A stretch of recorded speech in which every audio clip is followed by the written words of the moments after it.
नमस्कार, जय हिंद, स्वागत है आपका अपने यूट्यूब चैनल ग्रेट पाठशाला में। दोस्तों, जब से इंडियन सुप्रीम कोर्ट ने वर्डिक्ट दिया है 370 पे कि ये आर्टिकल जो था वो टेम्परेरी था और किसी विशेष परिस्थितियों में ये आर्टिकल दिया गया था, जो कि अब सरकार ने अपने संवैधानिक तरीके से इसको वापस ले लिया है और अब ये वापस दोबारा से नहीं दिया जाएगा जम्मू कश्मीर को। तब से पाकिस्तान को बड़ा मिर्ची लग गई है। अब ये मिर्ची कैसी लगी है? पाकिस्तान के केयर टेकर प्राइम मिनिस्टर जो अभी हाल ही में है काकर, उन्होंने ऐसा बोला है कि हम इंडिया के अगेंस्ट कश्मीर को लेकर 300 बार हमले करेंगे, 300 युद्ध करेंगे। We will declare 300 war on India over Kashmir. अब इन्होंने एक गिनती दे दी कि 300 हमले के बाद में 301 पे रुक जाएंगे क्या? तो ये पाकिस्तान अंदर से बाहर से तो ये दिखाना चाहता है कि हम ये जो 370 का मामला या कश्मीर का मामला हम बातचीत से सुलझाना चाहते हैं, लेकिन इनकी मंशा कुछ और ही है जो कि अब इनके शब्दों में झलक रही है। इस बारे में बहुत सारे आर्टिकल पब्लिश हुए हैं जिसमें बोला गया है, सब में यही हाईलाइट किया गया है कि हम कश्मीर के लिए 300 लड़ाइयाँ लड़ने के लिए तैयार हैं। जो कि सुप्रीम कोर्ट का वर्डिक्ट है, उसको इन्होंने नकार दिया है और इन्होंने तंज कसा है। ये तंज ऐसे नहीं कसा है, ये केवल पाकिस्तान की जनता को बेवकूफ़ बनाने के लिए कसा है। आगे आने वाले समय में ये काकर जो है वो सोचेंगे कि मैं परमानेंट पीएम बनूँ। इसीलिए सबसे पहला मुद्दा इनके पास में कश्मीर का ही उठाना पड़ता है। क्यों? क्योंकि इनके पास में ना तो रोज़गार है, ना तो पैसा है। ये सभी तरफ से ये पीटे जा रहे हैं, लेकिन इनका सिर्फ़ एक ही मुद्दा बचा है कि 370 धारा और कश्मीर मुद्दा। बस इसको उठाया जाए ताकि हमें पब्लिसिटी मिले।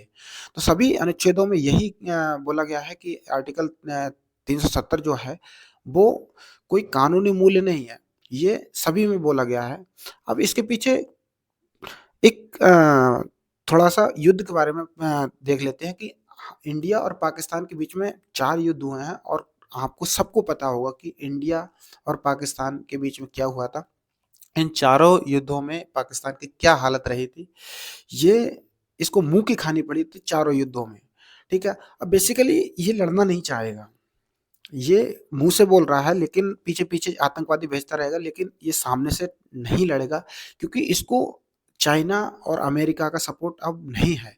एक ज़माना हुआ करता था जब इसको सीधे-सीधे तौर पर अमेरिका सपोर्ट करता था और पीछे खड़े होकर चाइना सपोर्ट करता है। लेकिन अब अमेरिका और चाइना इसलिए सपोर्ट नहीं करेंगे क्योंकि चाइना के हालात ठीक नहीं है, वो ताइवान में उलझा हुआ है और अमेरिका और चाइना की ये आमने-सामने दुश्मनी सी चल रही है, ठीक है? तो इसीलिए ये नहीं और पाकिस्तान की हालत तो आप देख ही रहे हैं, जैसा कि आप तस्वीरों में देख पा रहे हैं कि भई इसकी एक रोटी लिए पड़ा है और चारों सभी तरफ आदमी जो है वो झपटने के लिए तैयार है। तो इसी तरीके से ये पाकिस्तान की हालत हो गई है।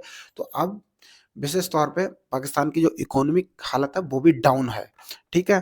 तो अब ये दोनों देशों का तो इसको साथ मिलने वाला है नहीं।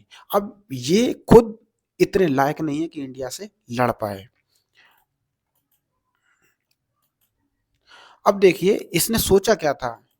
इसने सोचा था पाकिस्तान ने कि सुप्रीम कोर्ट में मामला चल रहा है 370 का और ये 370 वापस आ सकती है, लेकिन ऐसा नहीं हुआ और जो हमारा सुप्रीम कोर्ट है उसने साफ बोल दिया कि article 370 will not come back, यानी कि ये वापस नहीं आएगा किसी भी कीमत। तो हमारे प्राइम मिनिस्टर साहब ने भी बोल दिया कि दुनिया की कोई भी ताकत इस आर्टिकल को वापस नहीं ले सकती। अब इससे बौखलाकर इसने बोल दिया कि we are ready for 300 war for Kashmir. हम कश्मीर के लिए 300 लड़ाइयाँ लड़ने के लिए तैयार हैं। अब इन्हें एक गिनती प्रोवाइड करा दी कि आप 301 के बाद में रुक जाएँगे क्या? अब सारे आर्टिकल्स में यही सब लिखा है, यही सब दिखाया गया है और सब यही है कि उनको भ्रमित किया गया है पाकिस्तानियों को कि ताकि उनका वोट बैंक जो ये ले सकें, ठीक है? और इन्होंने एक मुद्दा और उठाया है कि जो अंतर्राष्ट्रीय न्यायालय था, उसमें सबसे पहले भारत ने कश्मीर का मुद्दा उठाया था। बात बिल्कुल सही है कि भारत ने कश्मीर का मुद्दा उठाया था, लेकिन उस समय परिस्थितियाँ और थीं। उस समय परिस्थितियाँ और थीं और इन्होंने दे ये भी बोला गया है कि कश्मीर पाकिस्तान की गले की नस है और ये शब्द जो पाकिस्तान है, वो कश्मीर के बिना अधूरा है। पाकिस्तान और कश्मीर के लोग अद्वितीय आत्मीयता से बंधे हैं। हम सुख-दुःख साझा करते हैं और पाकिस्तान कश्मीर की स्थिति के प्रति उदासीन नहीं रह सकता। कश्मीर हमारे खून में है और जम्मू और कश्मीर पाकिस्तान विदेश नीति का एक महत्वपूर्ण पहलू बना हुआ है। ठीक है? इन्होंने कह दिया कि हम कश्मीर के बिना नहीं रह सकते। अब ये कश्मीर का मुद्दा उठा के पाकिस्तानी जनता को अपने साथ में रखना चाह रहे हैं। सोच रहे हैं कि किसी न किसी तरीके से जो पाकिस्तानी की जनता है वो इस मुद्दे को लेकर हमारे साथ में हो जाए। ठीक है? बहुत सारी बातें इसमें लिखी गई हैं और इसमें ये भी लिखा है उन्होंने एक तरफ़ा भारत संयुक्त राष्ट्र सुरक्षा परिषद का स्थायी सदस्य बनना चाहता है, वहीं दूसरी तरफ उसका नेतृत्व अंतर्राष्ट्रीय कानूनों को कुचलने में गर्व महसूस करता है। ठीक है? यानी कि इनका ये भी जलन हो रही है कि भारत कहीं ऐसा ना हो कि जो अंतर्राष्ट्रीय सुरक्षा परिषद है उसका स्थायी सदस्य ना बन जाए। तो देखो कहाँ-कहाँ खुजली इनकी हो रही है। ठीक है? ये खुजली वाले कुत्ते अब बनते जा रहे हैं। ठीक? अब यहीं पर चाइना ने क्या कहा, चाइना का सुनिए। चाइना अपना अलग अलग ही आलाप रहा है कि both Kashmir and Ladakh are not part of India. यानी कि चाइना बोल रहा है कि जो कश्मीर और लद्दाख का जो हिस्सा है वो इंडिया का पार्ट नहीं है। बेसिकली ये जो चाइना है वो इस समय लड़ने की स्थिति में तो है नहीं। अब यदि इंडिया से लड़ता है तो ये ताइवान को खो देगा क्योंकि ताइवान से भी इसका पंगा चल रहा है, उधर अमेरिका से पंगा चल रहा है। अमेरिका चाह रहा है कि चाइना वर्ल्ड शक्ति उभर कर, वर्ल्ड पावर उभर कर ना आए।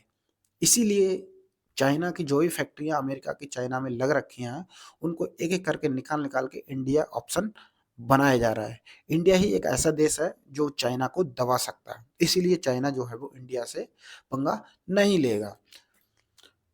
चाइना कहता है कि लद्दाख पर भारतीय अदालत ने जो फैसला दिया है, वो पश्चिमी सीमा पर उसके दावों को कोई महत्व नहीं रखता। यानी कि इन्होंने कह दिया कि जो पश्चिमी सीमा है, वो इंडिया की नहीं है और यहाँ तक कि बोल दिया कि जो लद्दाख की सरकार है, वो भी इंडिया की नहीं, वो अपने आप से इंडिया ने बनाया हुआ है।